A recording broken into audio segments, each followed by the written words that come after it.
Halo Sobat Kebaikan, jumpa lagi bersama channel Kebaikan, berbagi dalam hal-hal kebaikan. Ini kota Madinah ya, dari sinilah umat Islam datang. Kemudian orang-orang musyrik dari arah sana, arah kota Mekah di sana. Ini semua adalah pohon kebun kurma. Kemudian tidak bisa mereka tembus masuk ke sini. Jadi cuma satu-satunya jalan dari arah sana, ujung di sana. Ini puncak Gunung Uhud, yang sana ya, puncak Gunung Uhud. Nah, orang-orang Islam datang dari sini, dari arah kota Madinah. Jumlahnya waktu itu 1.000 orang, seperti disebut tadi. Tapi di tengah jalan, sepertiga jalan terakhir, mundur orang-orang musyrik munafik itu mundur dari sini. Jadi tinggal 700 orang. Kaum muslimin tinggal 700 pejuang. Sedangkan orang musyrik jumlahnya 3.000 sana, 3.000 tentara, lengkap semua dengan pasukannya. Maka ketika masuk ke sini, Rasulullah Shallallahu Alaihi Wasallam itu pun mengambil tempat bermarkas. Tempatnya pas di sana. Ini, jadi arah tangan saya di situ ada Ada semacam cekungan, ya. Jadi cekungan pertemuan antara puncak Gunung Uhud dan kakinya. Ini kita sebut kaki Gunung Uhud. Di tengah sini ada cekungan, disitulah Nabi bermarkas. Lokasi peperangan ini semuanya. Ini lokasi peperangan ini semuanya. Jadi di sana pasukan Islam, dari arah sana pasukan musyrik, ketemunya semuanya di sini, termasuk daerah kuburan, ya. Daerah kuburan saya perlihatkan di sini semuanya ini. Inilah semuanya ya lokasi peperangan. Persis ini. Di sini orang-orang Islam, kemudian yang sana ya. Inilah daerah peperangan dulu semuanya. Nah, bagaimana strateginya Nabi? Strateginya Nabi adalah gunung yang di belakang tadi, bukit itu, yang ini bukitnya. Ini bukitnya. Inilah tempat yang paling strategis. Karena terletak di belakang. Orang Islam di sini berperang lawan orang musyrik. Di bukit itulah Nabi menyimpan kurang lebih 72 orang. 72 orang pemanah handal, pemanah ulung, pemanah handal. Mereka tugasnya adalah membentengi kaum muslimin. Jadi orang Islam pasukannya masuk ke sini, orang musyrik dari sana, punggung mereka itu dilindungi oleh para pemanah, sehingga mereka bisa fokus menghadapi orang-orang musyrik ketika berperang. Sehingga tempat ini yang paling strategis. 72 orang Nabi tempatkan di sana. Nabi berpesan, jangan ada satu orang pun yang turun dari gunung itu. Apapun yang terjadi, kata Nabi, kita mau menang, mau kalah, jangan tinggalkan tempat ini.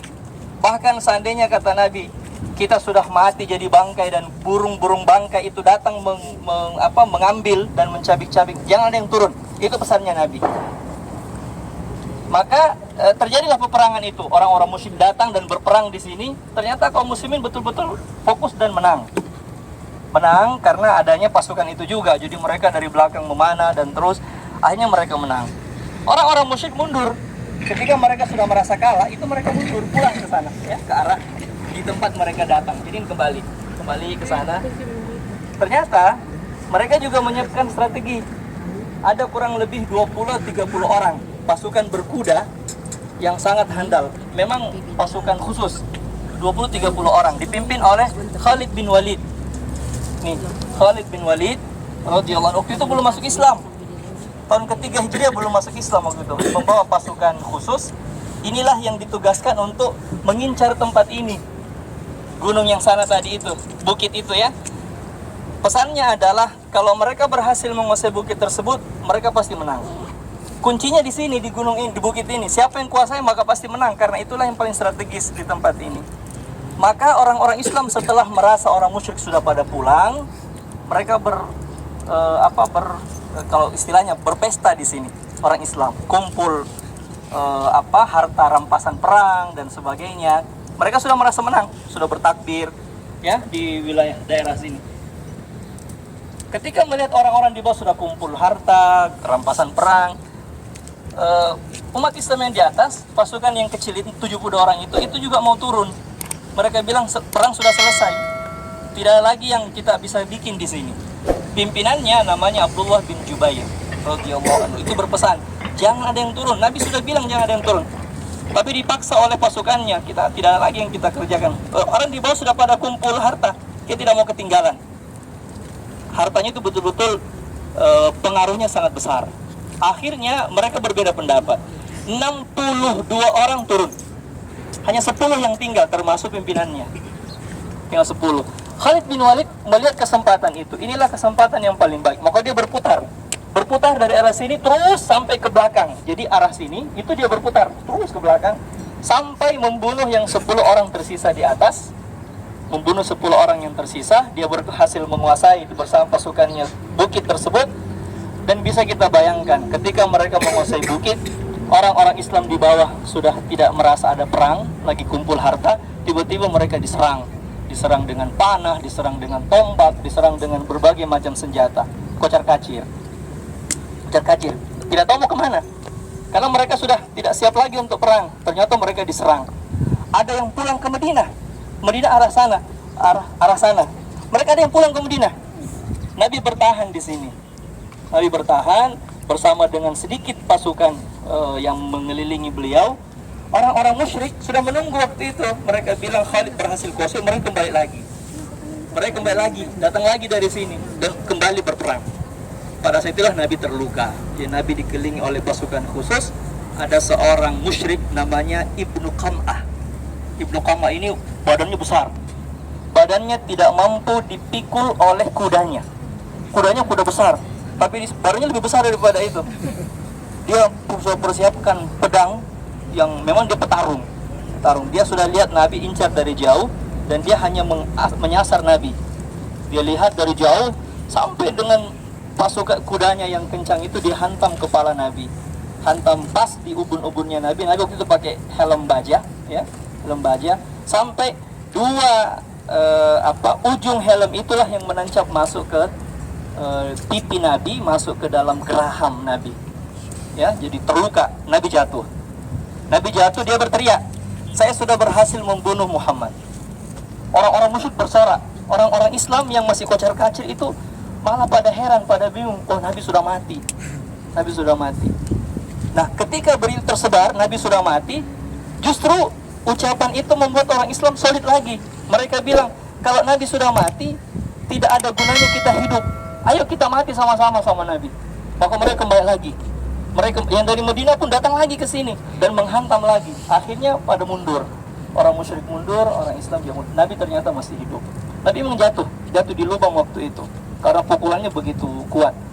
Ini menempel masuk dan berdarah tentu saja, luka. Tidak bisa dicabut ini helm baja ini.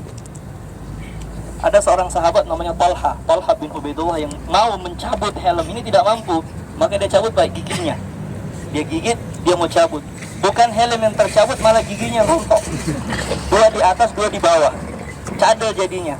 Tapi dia dapat berita gembira. Nabi bilang, tidak akan masuk neraka orang yang darahnya bercampur dengan darahku. Karena bercampur darahnya kan waktu itu. Nah, waktu itu selesai. Peperangan akhirnya mereka saling berhadap-hadapan saja. Dan 70 orang Islam yang meninggal waktu itu terbunuh. Termasuk pamannya Nabi, Hamzah bin Abdul Muttalib. Waktu itu Hamzah mengejar sampai ke sana, tapi sudah diincar, disasar oleh seorang budak namanya Wahsy. Wahsy ini diberi iming-iming oleh pemiliknya namanya Hindun bintu Utbah, istri Abu Sufyan. Bapaknya Hindun itu mati terbunuh sebelumnya perang Badar yang saya jelaskan tadi, Utbah bin Abi Rabi'ah. Dia dendam betul sama Nabi. Pokoknya sama Hamzah, karena Hamzah yang membunuh bapaknya. Maka dia dendam, maka dia bilang sama budaknya, kalau kamu berhasil membunuh Hamzah, saya akan merdekakan kamu. Jadi orang tidak jadi budak lagi. Wahsy mempersiapkan itu dengan baik. Memang betul hanya Hamzah yang dia sasar. Dia ahli sumpit. Sumpitnya itu ujungnya dari besi baja, itu dia rendam racun berminggu-minggu. Sampai racun itu masuk ke pori-pori terkecil itu baja itu. Itulah yang dia pakai untuk menembak Hamzah. Dan Hamzah terbunuh di sana. Ketika terbunuh mati, dia lapor kepada Hindun, kepada pemiliknya. Dia sampaikan, datanglah Hindun dan akhirnya dia rusak mayat Hamzah. Mohon maaf. Dia potong hidungnya, dia potong telinganya, dia congkel matanya, dan dia belah dadanya, keluarkan jantungnya. Itulah yang dia kunyah-kunyah. Dan katanya dengan itulah dia merasa dendamnya sudah puas. Dan telinganya itu dia jadikan kalung. Dari zaman dulu sampai sekarang, hukum perang mengatakan tidak boleh merusak mayat. Tapi dia rusak dengan itu, dan itu yang membuat Nabi sangat marah. Nabi waktu itu ingin lihat, dia tahu pamannya, omnya meninggal, ingin lihat tapi diusir. Nabi waktu itu dihalau oleh oleh orang, jangan dekati. Tapi Nabi bermaksa, lihat rusak mayat jenazah omnya, tantenya namanya Sofia, adiknya Hamzah itu juga mau mendekat. Tapi Nabi bilang sama anaknya Zubair bin Awam, jangan ibumu dekat ke sini karena dia pasti akan tersiksa lihat mayat kakaknya. Dilarang oleh anaknya Abdullah bin Zubair, dilarang, jangan ke sana ibu. Ibunya bilang, kamu tidak punya ibu lagi sekarang, saya mau lihat mayat kakak saya. Dan betul, sampai berbekas betul itu.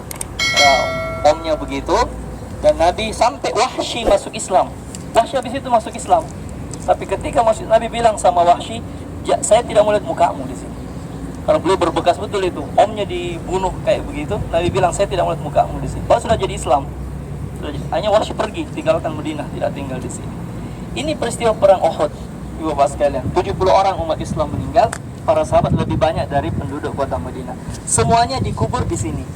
Maka kubur ini disebut sebagai makam syuhada. Makam syuhada. Pamannya Nabi Hamzah disebut Sayyidus Syuhada, pemimpin para syuhada, orang-orang mati syahid. Karena pamannya Nabi. Daerah ini disebut daerah Sayyidus Syuhada sekarang. Nah, ini kuburnya dan tidak pernah lagi dipakai. Tidak pernah lagi pakai kubur ini. Kubur ini itu pernah banjir. Beberapa ratus tahun yang lalu banjir. Menurut penduduk kota Madinah yang menyaksikan langsung ketika terjadi banjir, semua jenazah terangkat. Ternyata masih utuh. Masih utuh dan masih bekas darah. Darah itu masih mengalir dan harum. Seperti yang Nabi sampaikan, ada 2 jenazah yang tidak dimakan oleh tanah. Jenazah para nabi dan jenazah para syuhada. Hanya mereka dikuburkan lagi. Kita sekarang ke kubur mengucapkan salam kepada para syuhada. Setelah itu kita langsung balik. Silakan Bapak Ibu.